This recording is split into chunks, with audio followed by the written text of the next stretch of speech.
সব থেকে আকর্ষণীয় তো ছিল আমাদের হাসু আপার ব্লাউজ। ব্লাউজ ছাড়া কেউ থাকে না। আর কিছু মানুষ তো কোথা থেকে যে এইগুলা বাইর করে আনছে। অনেকে তো শাড়িটাও পর্যন্ত বাদ দেয় নাই, শাড়ি নিয়ে আসছে উঠায়া। এটা আমি চাই না। এত কিছু নিচে ওড়নাটা কি ফালায় আসবে? ভাই মুরগি ভাগ পাওয়া যাবে? ভাই অবশ্যই আপনি সাবস্ক্রাইবার ভাই আমি ইনশাআল্লাহ ভাই ভবনের মুরগি ভাই আমরা আপনার জন্য নিয়ে যাব আমি ইনশাআল্লাহ অবশ্যই চলে আসবে। অবশ্যই ভাই। এটা হচ্ছে মুরগির ফার্ম। যেই সব লিজান্ডরা হাঁস মুরগি ধরতে পারে নাই তারা ফ্রিজের মাংস উঠায় নিয়ে আসছে। আর যারা ফ্রিজের মাংসটাও পায় নাই তারা ফ্রিজ থেকে মাছ উঠায় নিয়ে আসছে। আরো কিছু লিজান্ড মানুষ তো গণভবনের ক্ষেতের আখ কিংবা ক্ষেতের পিয়াইজ কিংবা গাছের ডাব কিংবা পুকুরের মাছ কিংবা জমির শাক কিংবা বাগানের ফুল এই সব কিছু নিয়ে আসছে। নিউ ফ্রিজ ভাই ফ্রিজ বার করলেন কেমনে? মানে মানুষজন কি না আনছে, মানে কি না আনছে তার একটা জিনিস স্মৃতি হইলেও রাখা লাগবে। মানে গাড়ির টায়ারটা পর্যন্ত গণভবন থেকে নিয়ে আসছে। এটা না হয় মানলাম, কি করলো গণভবন ঝাড়ু দেওয়ার যে ঝাড়ু সেইটা পর্যন্ত নিয়ে আসছে। বাকি লুটপাটের কথা আপনাদেরকে আরেকটু পরে জানাই, তবে এই লুটপাটের কাজগুলো যারা করছে তারা যে কতটা বিশ্রী এবং কতটা থার্ড ক্লাস মার্কা কাজ করছে এই বিষয়ে একটু পরে বলছি। আপাতত একটু পেছন থেকে শুরু করি। কিভাবে বলবো, 5 আগস্ট 2024 নাকি 36শে জুলাই 2024? আমরা মূলত লং মার্চের জন্য আমাদের পদযাত্রা বা বাসা থেকে আমরা বের হই 12টার দিকে এবং 12:30টার মধ্যে আমরা মিরপুর 10-এ চলে আসি এবং সেখান থেকে আমরা লক্ষ লক্ষ মানুষের জনস্রোতে মিশে যাই। মানে এত পরিমাণের মানুষ ভাই, প্রত্যেকটা মানুষের হাতে বাংলাদেশের পতাকা, সেই সাথে তাদের মুখে স্লোগান শুনতে এত ভালো লাগতেছিল, অন্যরকম একটা জোশ শরীরে কাজ করতেছিল। সবার চোখে মুখে ছিল অন্য রকমের চাহনি, মানে সবারই একটাই কথা, এক দফা এক দাবি। লক্ষ লক্ষ মানুষের পদযাত্রায় সেনাবাহিনী এক প্রকারের নিরুপায় হয়েছিল। তারা বাধা দেওয়ার চেষ্টা করলেও বাধা দিতে পারছিল না, কারণ এত মানুষকে কিভাবে বাধা দিবে। আর পুলিশ তো নেটওয়ার্কের মধ্যেই ছিল না। ও আরেক দল তো আছে 7 মিনিটে খেলা শেষ করে দেবে, মাঠ খালি করে দেবে, তাদের তো। আমি মূলত একা বের হই নাই, আমার বিতিক বাস টিমের সবাইকে নিয়ে, অর্থাৎ অফিসের সবাই আমরা একসাথে বের হয়ে মিছিলে যোগ দিয়েছিলাম। আমরা হেঁটে অনেক দূর আসার পর আগারগাঁও সিগন্যাল থেকে আমাদের সাথে যোগ দেয় আপনাদের সবার প্রিয় বা আপনাদের পছন্দের কন্টেন্ট ক্রিয়েটর সাজিদ হাসান মাহি। আমরা মূলত জনস্রোতের সাথে হাঁটতে হাঁটতে স্লোগান দিতে দিতে ফার্ম গেটের কাছাকাছি আসার সাথে সাথে একটা সুখবরের সুবাতাস পেয়ে যায়। 100% সত্যি। এবং ফার্ম গেট আসার পর আমরা দেখতে পাই সেনাবাহিনী পুরাপুরি জনগণের সাথে চলে এসেছে। ওইদিকে তো আমাদের মহিব ভাই সেনাবাহিনীর সাপোর্ট পেয়ে পুরা সেনাবাহিনীর কাছে চলে যায় তাদের সাথে কর্মর্দন করতে। আমাদের মূল টার্গেট ছিল শাহবাগ যাওয়া এবং শাহবাগ থেকে যে ডিসিশন আমরা পাই জনস্রোতের সাথে সেদিকেই এগোবো। কিন্তু আমরা কারওয়ান বাজার পৌঁছানোর সাথে সাথে সুখবরটা পেয়ে যাই।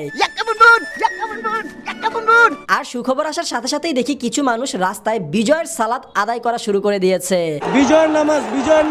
বিজয়ের খবর পাওয়ার সাথে সাথে আমাদের মহিব ভাই রাস্তায় বসে পড়ে এবং আমাদের বলে আরেকটু অপেক্ষা কর, একটু জিরিয়ে নেই, তারপর গণভবন ঘেরাও দিমু।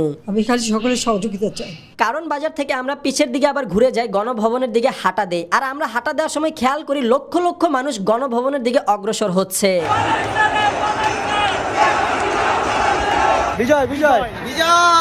লক্ষ লক্ষ জনস্রোতের সাথে গণভবনের এলাকার কিছুটা সামনে আসার সাথে সাথে আমরা দেখতে পাই শত শত মানুষ অনেক অনেক জিনিসপত্র নিয়ে গণভবন থেকে বের হয়ে সেই রাস্তা দিয়ে বাড়ির পথে যাচ্ছে।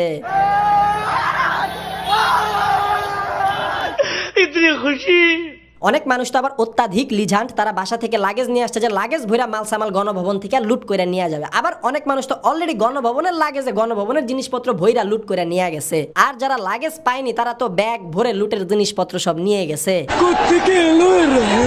মানে ভাই মানুষ যে যা পাইছে, আই রিপিট, যে যা পাইছে তাই নিয়ে গণভবন থেকে বের হয়ে গেছে। মানে এমন এমন জিনিস আমি মানুষের হাতে দেখছি তারা গণভবন থেকে নিয়ে বের হয়েছে, আপনারা যদি দেখেন ভাই আপনাদের মাথার চিন্তা ভাবনার মস্তিষ্ক চান্দে চলে যাবে। কিছু জিনিস দেখে বিনোদন পাবেন, কিছু জিনিস দেখে লজ্জা পাবেন যে এই স্বাধীনতা কি চাইছিলাম, এরাই কি বাঙালি।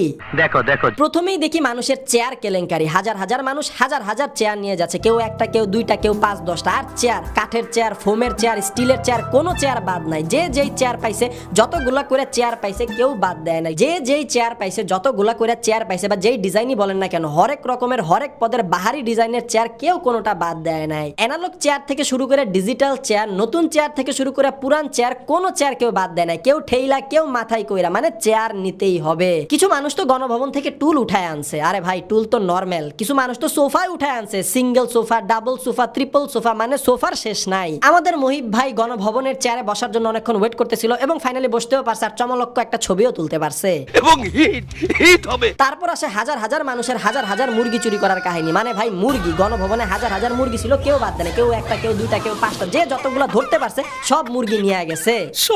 সব মুরগি নিয়ে চলে গেল স্যার। মুরগির পর আসে কবুতর, মানে কবুতরও বাদ দেয় না, গণভবনের কবুতর ধরে নিয়ে আসছে। আর ভাই হাঁস, হাঁসের কথা যদি বলি, চীনা হাঁস, মাইট্টা হাঁস, পাতি হাঁস, কোনো হাঁসই বাদ দেয় নাই। আমারটা হাঁস, রাজহাঁস, প্যাক প্যাক করে ডাকে। হাঁসের পরে আসে খরগোশ, খরগোশটাও পায় মানুষ নিয়ে গেছে। আর ভাই আসল কথা, ছাগল, গণভবনের ছাগল খাসি কিচ্ছু বাদ দেয় নাই।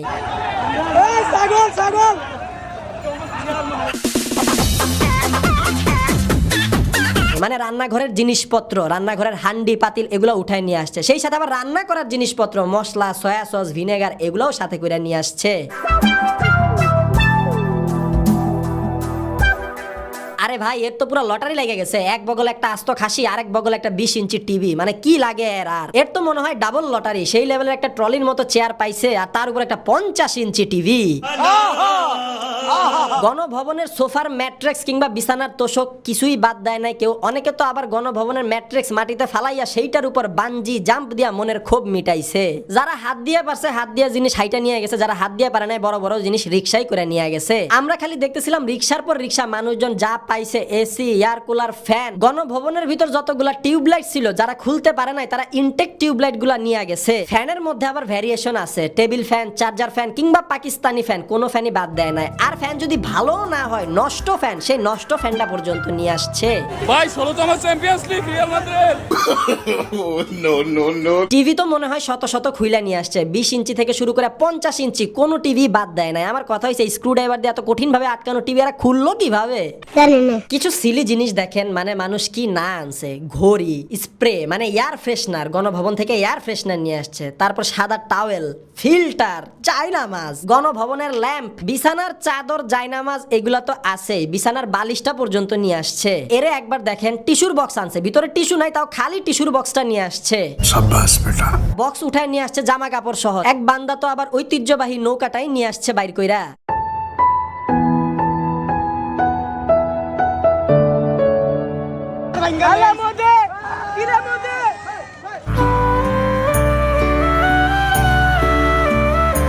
চিন্তা করেন, যেই গণভবনে পাখিও ঢুকতে পারে না এবং যেই গণভবনের প্রোটেকশনের জন্য আলাদা একটা ব্যাটালিয়ান আছে, সেই গণভবনে মানুষজন পাখির মতো হুড়মুড় করে দেয়াল টপকায় গেট ভাঙা ঢুকতেছে। যারা গণভবনের গেট দিয়ে ঢুকতে পারে নাই তারা দেয়াল টপকাইছে, একদল দেয়ালের ওই পাশ থেকে সাপ্লাই দিছে, আরেক দল দেয়ালের এই পাশ থেকে গ্রহণ করছে। অনেক শৌখিন মানুষ তো আবার গণভবনের গাছ উঠায় নিয়ে আসছে টপ সহ। যারা সুন্দরভাবে টপ সহ গাছ উঠায় আনতে পারছে তারা তো জিঙ্গালালা, আর যারা টপ পায় নাই তারা শুধু গাছটাই মাটি থেকে উঠায় আনছে, রুকো যারা শেষ হয় নাই। আর যারা গাছও পায় নাই মাটিও পায় নাই, তারা মাটি ছাড়া টপটা পর্যন্ত নিয়ে আসছে। এটা কি ভাই টপ?